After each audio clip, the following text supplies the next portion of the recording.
All right, first of all, I'm gonna lace you on the game and how this revolutionary thing really work. First thing you all need to know, flat out, hands down, is that not all revolutionaries are good people. These New World Order guys are considered revolutionaries. They're what's called control revolution. They're controlled by they're not true revolutionaries. They're not real motherfuckers. They're people who are part of the greater Babylonian network. Okay, the next thing I'm going to keep this brief. The next thing you need to know, absolutely have to know, is you cannot be among the most righteous people in society if the enemy is not moving against you. Period. Now, you have to truly analyze this. Even if you look at it from a Buddhist perspective, right, and you truly go into detail in it, right, Buddhists, they'll separate themselves from society. They'll try to transcend the world and only be concerned with their spiritual evolution. Now, that is a way to reach enlightenment. I would even agree with that. But it's not a way to be the most righteous person. There's a difference between reaching your own enlightenment and disregarding everyone else. And going out there as a Christian martyr, for instance, and going and, perhaps preaching in the Islamic State, taking extreme risks out of, extreme righteousness, a dangerous unselfishness, a dangerous righteousness, a dangerous virtuousness,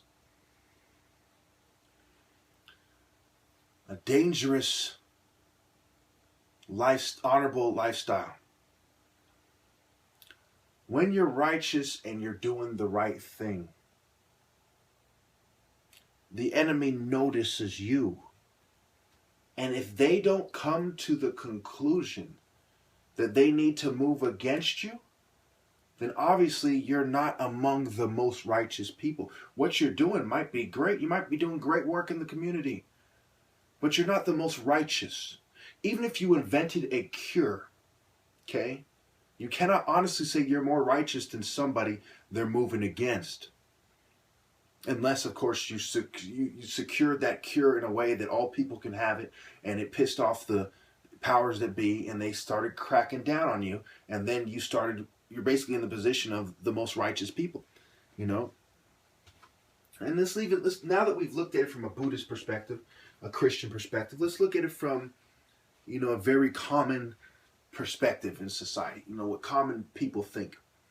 Who are the most righteous people in American history? People who put their life on the line and went to war, in some cases, from American perspective. George Washington, Martin Luther King, Malcolm X, some people would say JFK. These are people that the enemy not only started to move against, but moved against, and many of them were killed by the enemy. So, automatically, when I say I'm among the most righteous people, it's not just me tooting my own horn, which you can see like that, but it's very stupid to see it like that.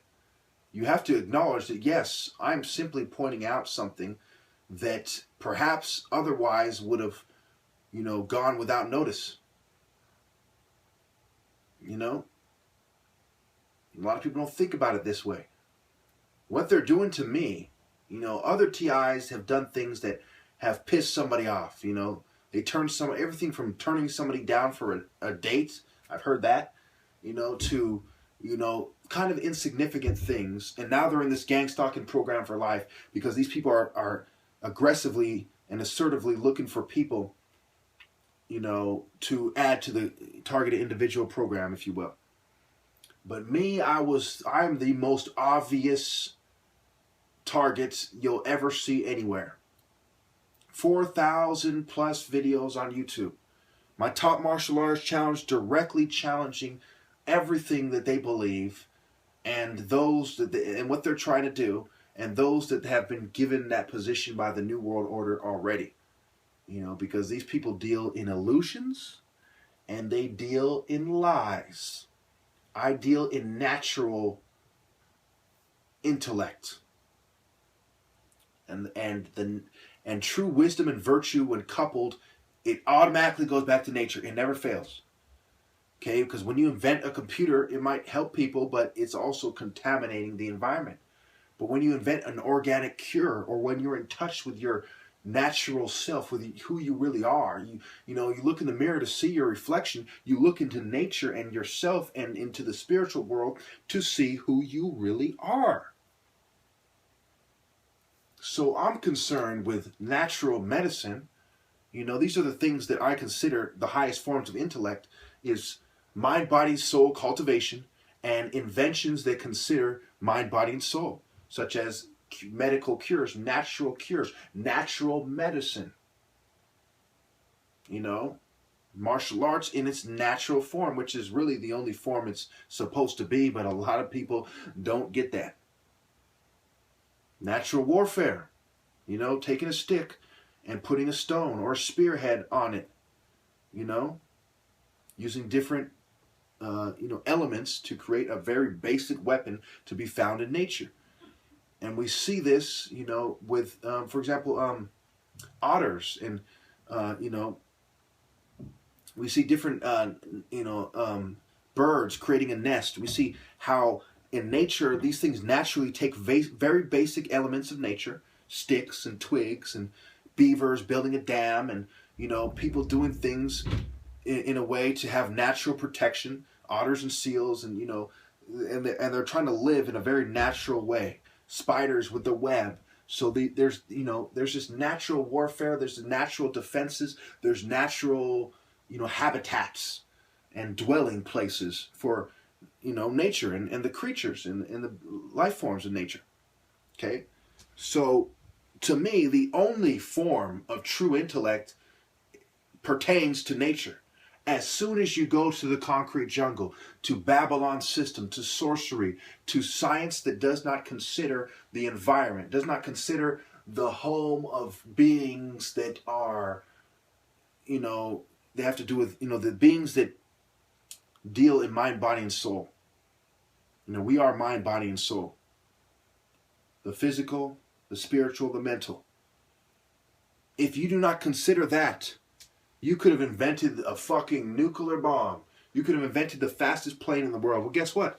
That's cute, but ultimately, I don't give a shit. I don't consider you more intellectual than somebody who has found a cure naturally. And I don't consider any of those people righteous unless they've done it in a way that opposes the minions of evil, of the devil, of darkness.